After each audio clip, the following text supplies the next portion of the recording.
assessoria de imprensa ou um cara, tá gravando? Então, primeiro, eu quero que tu me conte as lembranças que tu tem do meu avô. Tu chegou a ser contemporâneo na época que ele era deputado? Sim. E em torno todo da amizade de vocês com o Brizola, claro. né, imagino. Não, porque eu acho que eu conheci teu avô, ele ainda era vereador em Taquara, e Gramado era distrito de Taquara, e ele estava, eu acho, do movimento emancipacionista. Isso mesmo. Então ele ia muito na Assembleia, no Prédio Velho, que existe ainda ali do lado do Palácio, e eu era repórter da Última Hora da época e estava lá. Da época que ele era vereador, acho que eu era da Hora ainda. Porque eu comecei no Clarim, que é o jornal que o Brizola teve, o jornal diário, para a campanha dele de prefeito de Porto Alegre, que concorria com a Folha da Tarde da Caldas Júnior. Mas era um jornal normal, não era um jornal partidário. Ah, é? E foi um jornal interessantíssimo, ele durou só um ano. Mas era do Brizola? Era do Brizola o jornal, ele lançou... Eu já ouvi falar no Clarim, mas eu não sabia que era dele. O jornal era o Brizola fez para a campanha dele. Foi aí que esse jornal lançou grandes figuras do jornalismo. Uma delas, o Erno Schneider, que ganhou aquele prêmio ESSO com as pernas trocadas do Jânio. Sim. O Erno começou a fotografia ali, porque o grande fotógrafo do Clarim era o Contursi, que sempre foi muito amigo do Brizola, e o editor-chefe... O pai do Cascalho. E o editor-chefe era o Hamilton Chaves, pai do Cadão. Bom, e do Clarim surgiu o São Paulo, como chargista. Foi meu colega lá na surgiu o Florianinho Soares, que foi durante 30 anos editor do Correspondente Renner da Guaíba. Surgiram grandes jornalistas do Clarim. O Léo Schlaffer, que depois foi editorialista do Jornal do Brasil, do Rio, e editava, e durou um ano o jornal. Depois o Clarim surgiu como semanário, mas nessa segunda fase eu não trabalhei. Sim. Foi quando o Brizola foi candidato a governador. Aí estava lá o Josué Guimarães, o Hamilton continuava lá. Mas eu ali... Você lembra do vô nessas andanças? Dessas andanças dele, eu na Assembleia e ele no movimento emancipacionista depois ele foi, eu acho que prefeito lá, foi o primeiro prefeito, e depois ele foi presidente do DEAL. Isso mesmo. Do governo do Brizola. Isso mesmo. E depois ele foi deputado. Depois ele foi deputado, daí eu acompanhei também, porque ele era daqueles deputados que tinham participado da administração do Brizola e tinha muito pau no governo do Brizola, que o Meneghetti sucedeu o Brizola e o pessoal criticava muito. Sim, e aí o teu pai defendia muito o Brizola, como o Fidelis Ramos, teu avô, como o Fidelis Ramos Coelho também, que tinha sido da Casa Civil do Brizola e foi deputado, o Hélio Fontoura, que tinha sido secretário particular do Brizola. Tinha vários deputados que tinham integrado a administração e eles que iam para a briga lá com o pessoal do outro lado. Claro, claro. E aí tu tem lembrança dele, Bastos, lá na tribuna mesmo? Como é que era? Ele era ele não era muito de tribuna, ele ia mais quando o pessoal batia muito no Brizola, ele não era muito de tribuna, ele atuava mais nas comissões, mais articulador, ele era articulador. Agora, aquele tipo dele expansivo, né, e simpático, que conquistava todo mundo, né, e era um cara que aquele jeitão dele, né? Até com os opositores. Sim. O teu avô era muito articulado politicamente, muito articulado. Depois deixou a política, mas continuou fazendo ao modo dele, Sim. E aí tu cruzava com ele, mais velho, ele vinha, passava, era bem orgulhoso? Não, depois não tanto, mas nessa época que ele foi, vamos dizer, que ele atuou politicamente, né? Depois, de vez em quando, encontrava com ele na rua e tal. Sim, mas as lembranças são mais dessa época. Que legal. Então, eu me lembro dele porque ele teve uma passagem muito interessante pelo governo, aí, no governo do tempo do DEAL, né? Sim, ele fez, parece que uma administração que era super sucateada e não dava certo. Isso, ele foi muito bom administrador lá. Ele tinha uma ligação muito forte com o Brizola. O Brizola gostava muito do teu pai, isso eu me lembro. Eu sou até afilhada. Pois é. Brizola, peguei essa herança. Tinha uma ligação muito forte. A dona Neuza também com a minha avó. Era uma identificação, né? Que bom. Então eu quero agora vamos começar a contar mais algum episódio que tu lembra, assim? Do teu avô não, porque é isso, que a minha convivência com ele foi mais naquela Assembleia Velha, foi tempo disso, né? Claro, de se encontrar na rua e tal. Sim, e os embates eram mais em torno de defender o governo do Brizola. Isso. E no mais ele era amigo de todo mundo. Isso. Tá. Então agora que eu queria que tu me contasse um pouquinho do teu início, né? Bom, eu comecei desse jornal do Clarim. Tá. Ali eu trabalhei. De Porto Alegre? Não, eu sou de Passo Fundo. Tu é de Passo Fundo? Eu vim com 15 anos de Passo Fundo. Olha, veio estudar aqui. Estudei lá no IE. Não tinha jornalismo na tua época, tinha? Tinha já faculdade? Não tinha faculdade. Quando comecei a trabalhar, não tinha faculdade. Eu me lembro. Mas eu comecei a estudar no Júlio de Castilhos. Depois, o Flávio também. O Flávio, eu votei contra o Flávio, porque ele foi candidato único. E eu mobilizei a minha turma para votar em branco, porque era candidatura única. Eu era contra o candidato único, tinha que ter dois. O Flávio Tu era contra a candidatura única, não exatamente contra o Flávio. Não, contra o Flávio. Mas aí eu ainda não me relacionava com ele, depois que nós fizemos amizade. E aí tu veio direto para o Julinho? Vim direto para o Julinho, da época era um colégio muito bom, do prédio antigo do Júlio. Sim, ele nos comentou hoje. E aí eu peguei o incêndio. E daí nós fomos para o arquivo público lá da Riachuelo. Depois é que foi construído o prédio. Mas tu era colega dele desde essa época? Isso, da época do... começou a amizade. Não, a amizade com o Flávio começou política. Depois de quando eu levei ele para a hora. Ele tinha trabalhado no Jornal Hoje, e eu encontrei com ele na rua e ele disse, tu não sabe de uma colocação? Eu digo, olha, tem uma vaga lá na hora. Daí ele foi trabalhar na hora. Na hora, não na última hora. Não na última hora, isso é antes, na hora. Depois nós trabalhamos juntos na última hora. Entendi. Tá. Então eu quero que tu me conte um pouco dessa época. Foi quase que uma decisão assim natural o jornalismo. Ah, sim. Aquela vontade de mudar o mundo que a gente Isso, e acontece o seguinte, o meu pai em Passo Fundo assinava três jornais locais. Passo Fundo tinha o Diário da Manhã, o Nacional, o Diário da Manhã era do Túlio Fontoura, o Nacional era do pai do Tarso de Castro. Olha. E o Diário da Tarde era o jornal do esqueci o nome, Danilo Quadros, que era sogro pai da mulher do Marco Aurélio, do chargista, que era da Zero Hora. Sim, achei. E eu lia muitos jornais, daí tomei gosto por jornal e ouvia muito rádio. Via muita rádio também e quis seguir isso. E quando vim para Porto Alegre, depois de um tempo fiz amizade do quartel com o Silveira, que já era jornalista do Hoje. E aí ele me encaminhou para o Clarim quando eu comecei. E aí cachaça, nunca mais largou, aí foi. Tentei ir para a hora e não tinha vaga na redação. E o Silveira já estava na hora e queria me levar para lá. Aí então eles me arranjaram um lugar de inspetor de circulação. Então eu conheci todo o estado, porque para fiscalizar a venda do jornal. Eu fiquei 2 anos viajando, daí quando surgiu uma vaga na redação, eu vim para a redação. E tu gostava mesmo de escrever, tá? Isso, do repórter. Política?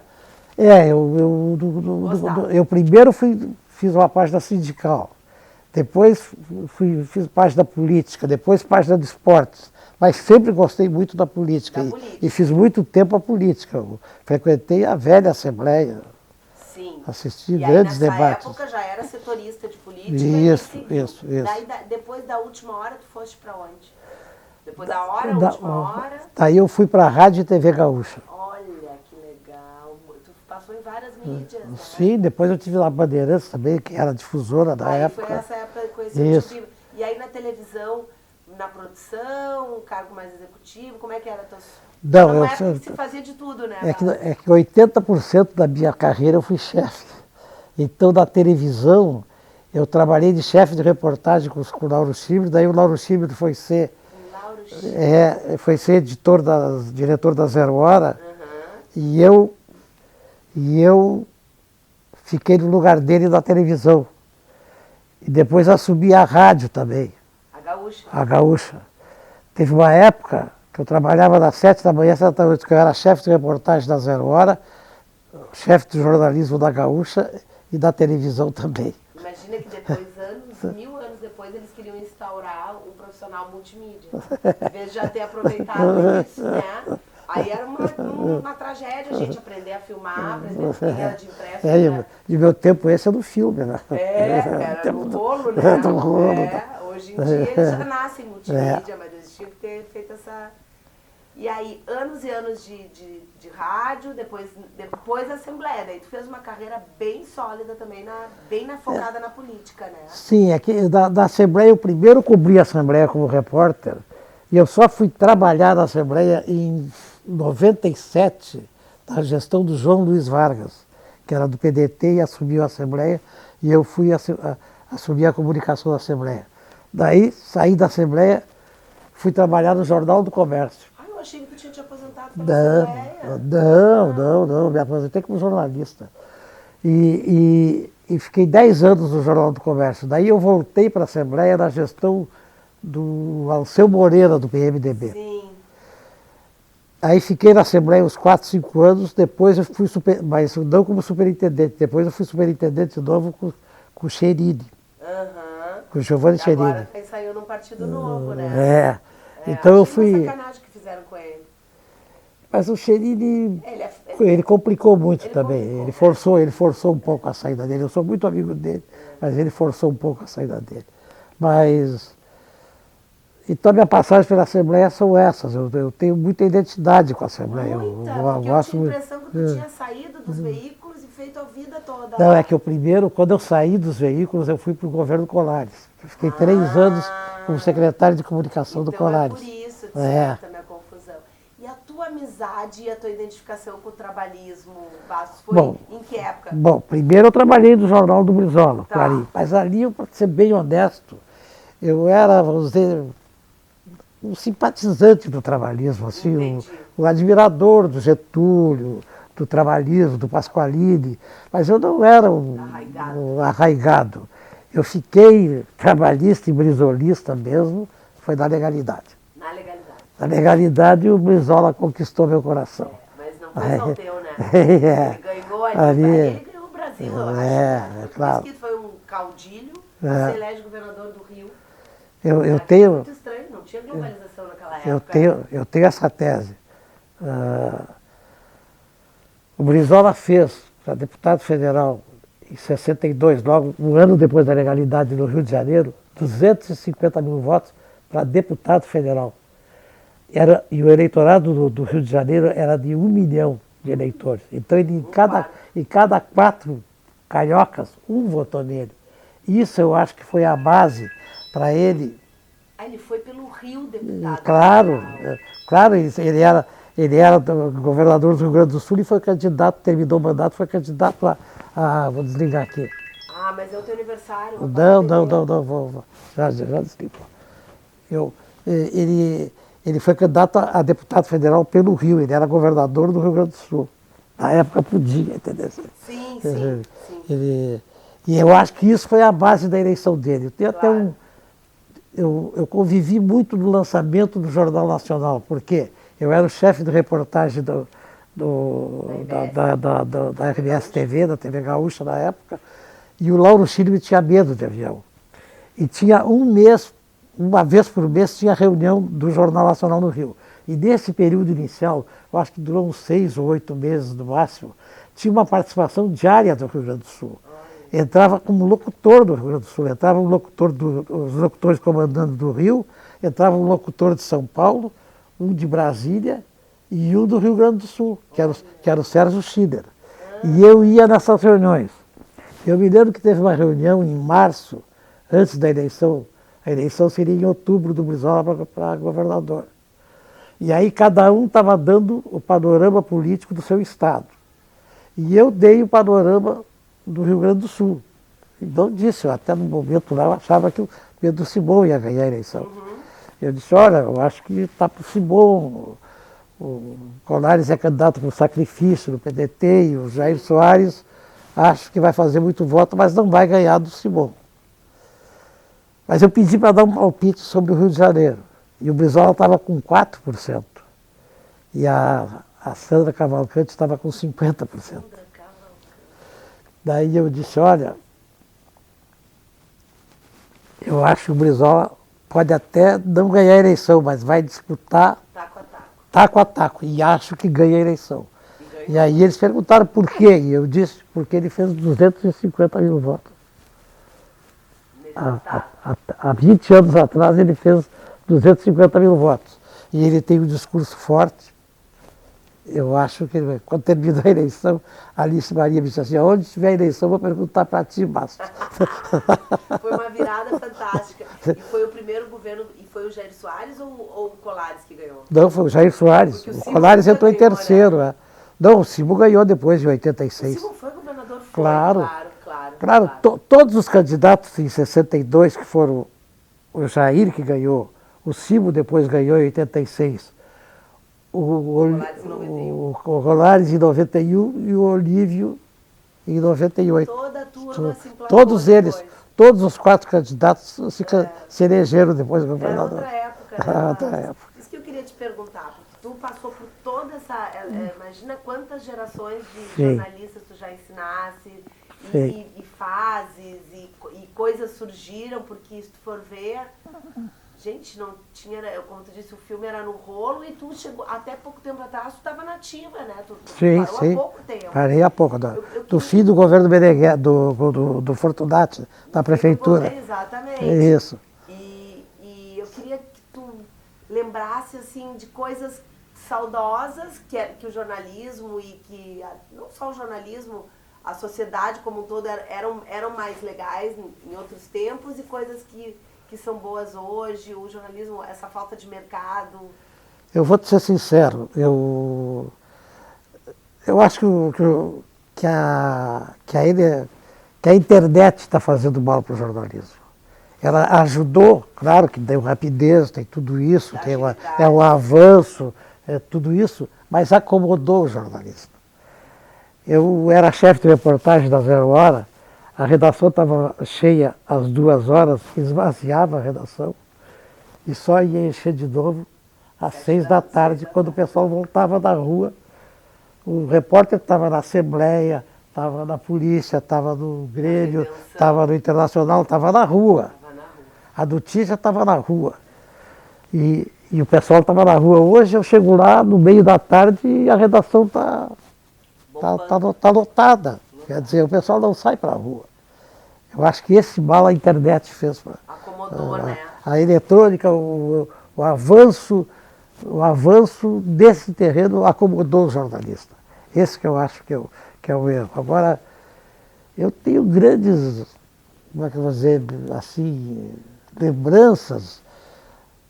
Eu fiz uma cobertura do incêndio da Renner, que a Guaíba ficou dando notícia de hora em hora, que caiu todo o jornalismo da Guaíba, porque nós demos um banho. E nós não tínhamos repórteres da época. Não tinha repórteres geral, só tinha repórter de esporte. A Gaúcha deu um banho. Eu mandei, porque elas passavam a transmitir direto de lá. Claro. Por telefone, coisa, até do jeito que fosse. o Taira Real até pegou o táxi aéreo do Calef e sobrevoou lá para dar boletim lá de cima. O Nelson Sirotes era o diretor da rádio na época e eu era o chefe do jornalismo.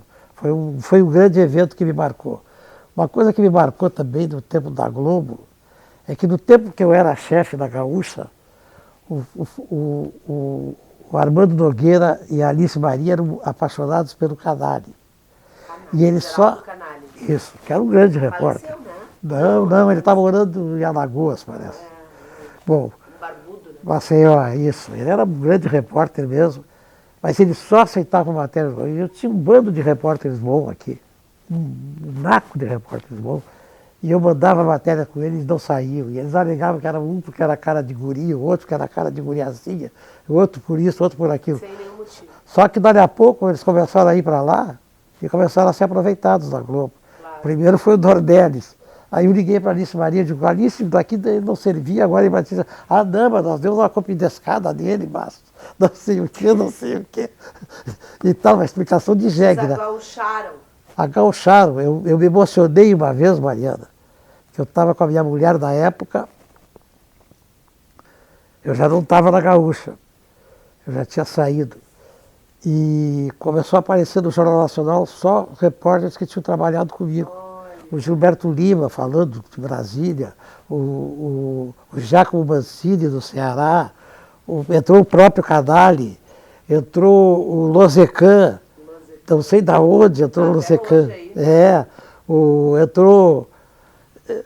Entraram uns 8, teve 10 matérias do Jornal Nacional, 8 foram de repórteres que tinham trabalhado comigo e o outro gaúcho que nunca trabalhou comigo, que era o Caco Barcelos. Verdade. Mas eu me emocionei com aquilo. A gente é orgulhoso, né? Bastos, outra coisa. Hoje, então, na internet, eu acho que assim, a gente tem grandes oportunidades. Avanço, claro. Fazer uma visita virtual no Louvre. Isso. Então, pode uma criança da periferia ter a oportunidade de conhecer praticamente, entender o mundo através dessa tecnologia, né? No entanto, as pessoas, acho que também está gerando uma falta de autoestima, que o jornalista já tem um pouco de falta de mercado, e trabalha demais, e ganha de menos, e monopólio, aquela coisa tudo que a gente já tem Tu não acha que os jornalistas estão... É um momento de se reinventar, mas a internet... acho que nunca foi tão necessário que o jornalismo fosse feito com seriedade, porque todo mundo dá seu palpite. Claro, e agora com a internet ampliou, claro, né? É isso. As fake news agora claro, proliferaram com a internet. Exatamente. Verdade, né? Mas eu acho que o maior mal para os jornalistas foi essa acomodação, entendeu? De não ir atrás. De não ir atrás, porque o acontecimento não está lá na redação, o acontecimento está se desenvolvendo. Claro. É na Assembleia, no Palácio, é na delegacia de polícia, é no campo de futebol. Quer dizer, então, há um tempo atrás, o Macedo, da Gaúcha, disse, o mestre Bastos dizia, lugar de repórter era na rua, do tempo que eu era chefe de reportagem. Tem que estar na rua.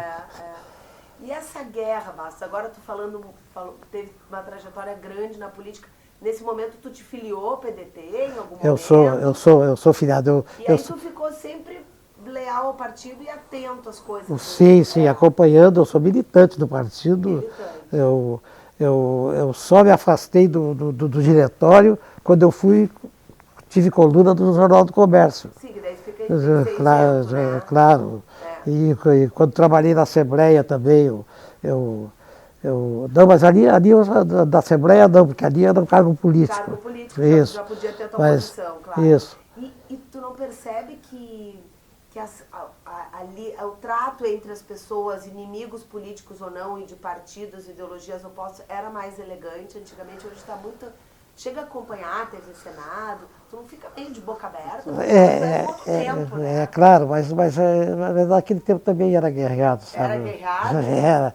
O Brizola, na sexta-feira, aqueles discursos dele, eu me lembro do episódio curioso, eu dirigia a Rádio Guaíba,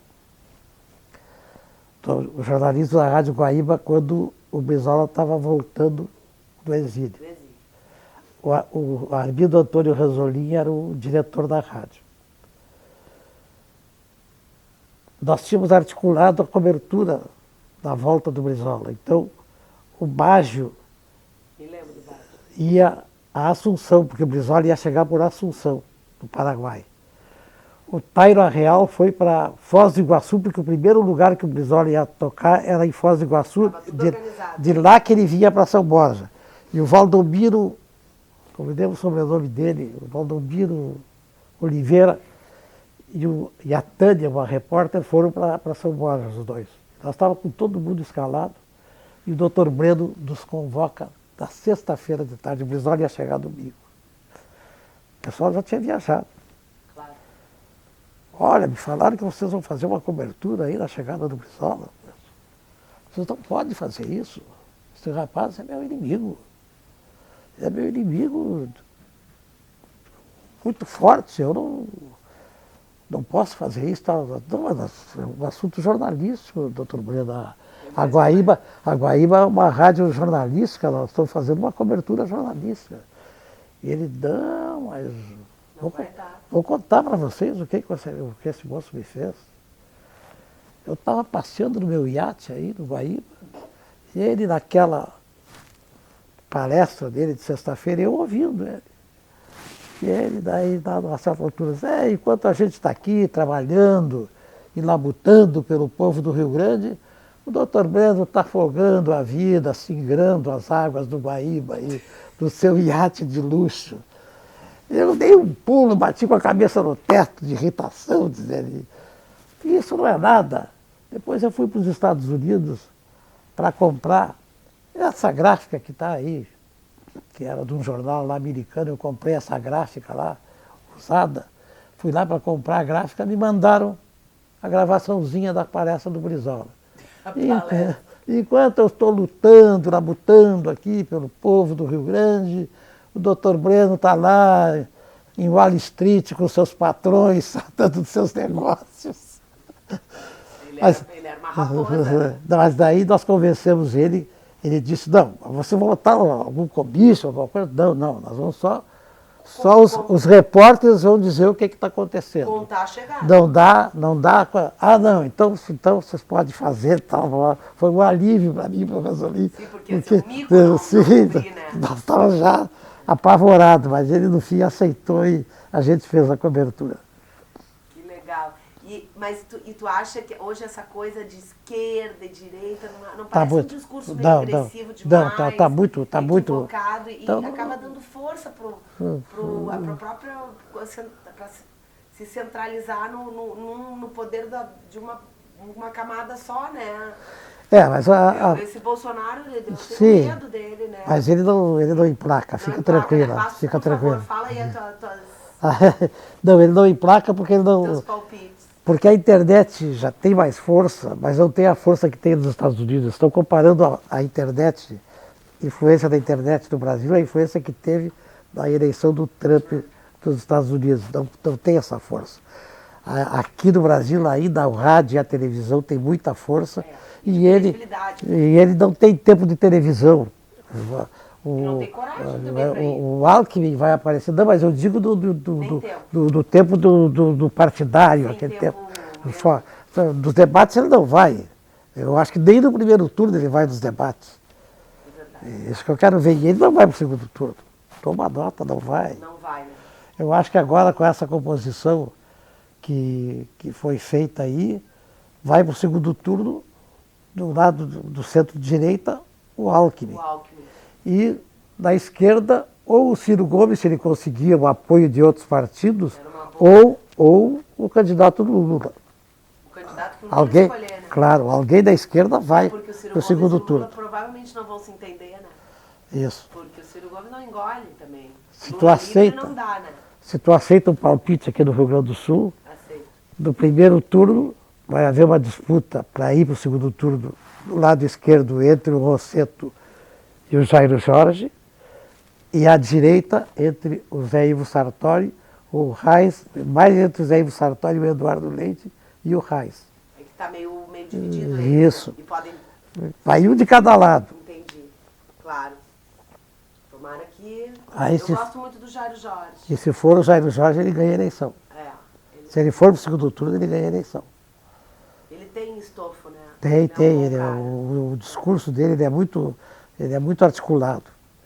O PDT está com 2 candidatos muito bem articulados, tanto o Jair Jorge como o Ciro. É verdade. O Ciro tem o problema do temperamento. Né? Mas está bem domadinho, né, ultimamente. Não, mas cada vez ele apronta uma. Aí. Ele anda aprontando. Sim, essa última aí que ele chamou de filha da puta, a promotora que... eu não vi, Vasco. Que horror. Ele não é fácil. Não é fácil. Mas ele é muito articulado, articulado. Ele sabe o que ele fala, né? Tomara, né? O Bolsonaro não pode ganhar, graças a Deus. Às vezes não te dá medo. Hoje eu fiz essa pergunta para o Flávio. Acho que a gente enxerga na internet essas extremas porque elas mais agressivas chamam mais atenção.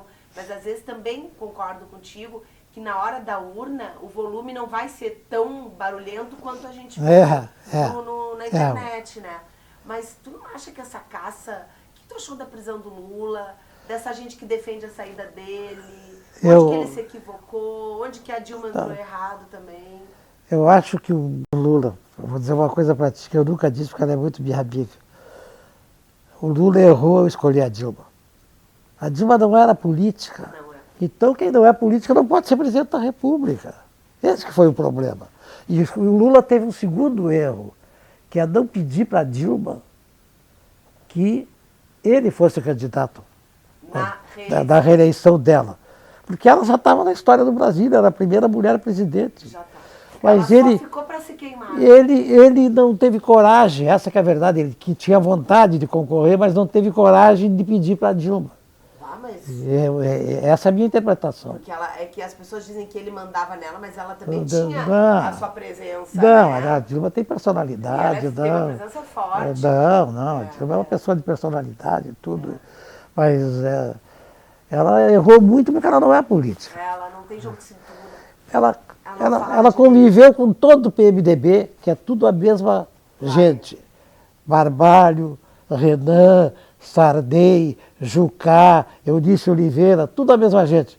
Com esses ela se dava bem. Só não se dava bem com o Eduardo Cunha, que era o presidente da Câmara, que tinha a caneta para encaminhar o impeachment dela. O único que ela não podia brigar, ela brigou.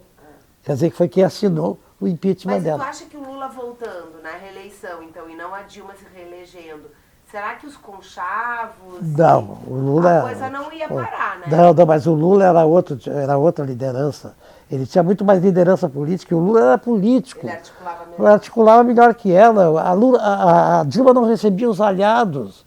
O Suplicy era um senador histórico do PT. Ele pediu 4 audiências dos 6 anos que ela foi presidente e ela nunca recebeu ele. O Fernando Henrique e o Lula, o cara discursava de manhã contra eles na Câmara e de tarde eles estavam recebendo eles são políticos. O Fernando Henrique era político, o Lula é político, a Dilma não era política. Mas e tu acha que o Lula ia conseguir manobrar a Lava Jato e a coisa ia ter... O Lula tinha muita força, tá aí as pesquisas mostrando isso, e que ele não pegava ele, o impeachment não pegava o Lula. Ele nem levantava o impeachment contra o Lula. O impeachment não, mas o que estava sendo articulado por baixo dos panos ali, basta. Mas aquilo foi articulado pela fragilidade política da Dilma. Se não tivesse a fragilidade política dela, ela continuava com maioria na Câmara e não teria o impeachment, entendeu? Entendi, mas de certa forma, tu não acha que isso até foi positivo? Eu não, totalmente contra o impeachment, porque eu acho que foi sim, uma vergonha eu também, mas eu não sou. Ela e entrar aqueles golpistas. Mas eu não sou contra a Lava Jato, eu acho que tem que ter. Pois é. Eu também acho ela isso. Também, de certa forma, deixou a Lava Jato andar, né? Claro. Claro. Até na série, naquela série Mecanismo, o Lula queria eliminar ela, o personagem que equivalia ao Lula. A gente precisa tirar essa mulher da frente porque ela só está fazendo porcaria porque ela não tem manejo, né? Não tinha manejo. Ela estava junto de cintura política. Tu já teve com ela aqui em Porto Alegre depois? Não, depois não. Ela acho que está com uma vida tranquila agora, né? Ela vai ser candidata lá de Minas e tudo indica que vai se eleger senadora. Tu acredita? Não, ela está na frente das pesquisas. Ela vai se eleger, então. Por que será Minas? Porque a cidade natal. Porque ela nasceu em Minas. Mas não tem nenhuma identificação, né? Porque ela se não, ela veio... Menina? Jovem. Tinha 18 anos, 19. É uma história que dá voltas, né? Isso. Mais alguma lembrança marcante das tuas coberturas e da tua carreira? O que tu olhando para trás hoje tu diz, olha, que bacana que teve construir essa história, algo que tu não queria ter feito, que tu te arrepende, algum caminho que tomou? Não, da minha carreira, tudo que eu fiz, eu acho que eu só acrescentei em todos os lugares que eu trabalhei, eu me dei bem, me acrescentaram profissionalmente, pessoalmente, muita coisa. Claro. E em cada lugar tem uma marca. Da Gaúcha tem essa do incêndio das redes, da Guaíba tem a cobertura do Papa, da eleição do Papa polonês, João 23, que nós descobrimos até um padre polonês lá do 4º distrito. Então foi uma cobertura maravilhosa. Então a minha convivência é com a notícia. Eu adoro a notícia. E vivi um episódio mais forte da minha carreira, da minha vida profissional, foi a legalidade. E foi a única vez, para ser bem sincero, eu sou gremista doente, fui 30 anos conselheiro do Grêmio, Sou gremista roxo e sou PDT roxo.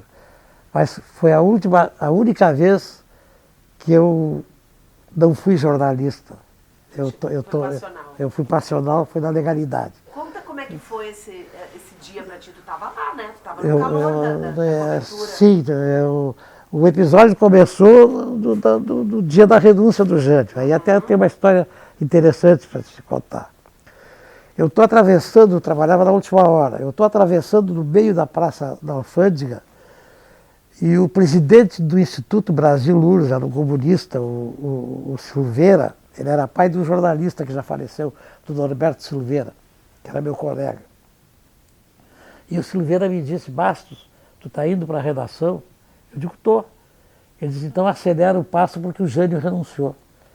Aí eu digo, obrigado, Silveira. E fui pensando com meus botões, digo, esses comunistas são uns ondeiros. Né? O Jânio foi vereador em São Paulo, foi deputado estadual, foi prefeito de São Paulo, foi governador de São Paulo, tudo para ser presidente da República. Agora vai renunciar 7 meses depois. Só que quando eu entro na redação, dá aquela reboldosa, porque o Jânio tinha renunciado. De verdade. Sim, tô achando que era uma brincadeira. Era uma brincadeira dele. E aí, foi aí que armou a situação pro Jango não voltar daqui. Sim. E aí que eu fui para o Palácio mesmo no sábado, lá, que foi no dia seguinte, isso foi numa sexta-feira. E o Brizola começou o negócio do sábado a articular, e daí eu fui lá falar com o Hamilton, aí que o Hamilton aconselhou o Brizola a subir a Guaíba, porque todas as outras rádios, eles divulgavam um manifesto do lote, e a rádio que divulgava, o Exército tirava do ar. E o Hamilton chegou para o Brizola e disse, governador, daqui a pouco o senhor vai estar só com o serviço de alto-falante aqui na frente do Palácio, porque eles estão tirando do ar todas as emissoras que estão botando o manifesto do Marechal Lott. E aí que o Brizola decidiu, vamos tomar conta da Guaíba.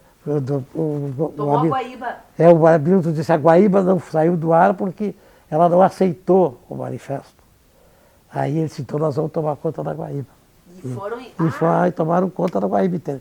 Fez intervenção na Guaíba e levou a Guaíba lá para o Palácio. Né? E aí o Hamilton... Tudo isso, aí eu fiquei lá, fiquei morando no Palácio, aí em casa para tomar banho. E até... Foram quantos dias isso? Foi do dia 25, dia 26 isso, até que o Jango foi para Brasília, foi dia 2, até ali eu fiquei todo o tempo lá. Nossa, foi quase uma semana. Uma semana. E sem medo das ameaças? Não, teve um dia que eles ameaçaram, quando o Brizola fez aquele discurso, que ameaçaram bombardear o Palácio lá.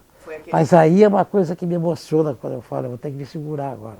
Não precisa. Quando o Brizola falava, no período todo da legalidade, a partir que o Brizola passou a falar na rádio, tinha sempre umas 5 mil pessoas na frente do Palácio. Sempre tinha uma multidão. Uma multidão. O povo aderiu, né? Mas naquele dia que o Brizola fez o discurso famoso de 1 hora, às 11 da manhã da segunda-feira, dizendo que veio ordem do Ministério da Guerra para bombardear o Palácio. Quando o Brizola terminou de falar, tinha 50 mil pessoas na praça. Sabe não o que é isso? Sem medo de bombardear. A politização do povo gaúcho, quer dizer, com o Brizola dizendo que ia ser bombardeado o Palácio, o pessoal foi para a praça. Eu me emociono quando eu digo isso. Mas é emocionante, né? E contar essas histórias também, que bacana, né? Que bom, Bas, que legal. Um prazer enorme te entrevistar. Foi muito bom. E como é que foi o Flávio na entrevista dele? Foi muito legal também. Tem histórias mais sofridas, né? Sim. Você falou da tortura. Mas aquele livro do Flávio é maravilhoso. Eu quero reler aquele livro. Memórias do Esquecimento. É bárbaro, né? E tem um episódio ali que eu conhecia e que eu não acreditava que ele ia botar, porque era muito ruim para ele. Aquele episódio do guri, do filho do Ajardil de Demos, que o guri era metido a mulherengo, tinha 15 anos, que ele foi atrás do irmão mais velho, que era companheiro de subversão do Flávio. E ele não achou e ele precisava tirar umas armas do apartamento dele. E ele engabelou o guri, disse que tinha umas mulheres na jogada e levou o guri com ele. E eles estavam transportando as armas e daí eles foram presos os dois. E o guri entrou meio de O guri não sabia de nada, e daí passou uma hora no corredor lá na Frei Caneca, do presídio Frei Caneca, pelo Flávio, e disse, e que fria me meteste, Flávio. Ai, coitado. Depois ele escapou, graças a Deus. Isso, isso. E Bastos, me conta uma coisa. Agora, parado desde o fim do governo Fortunati, tu estranhou ficar em casa? Eu imagino que um pouquinho, né? Eu acho que a minha mulher estranhou mais que eu.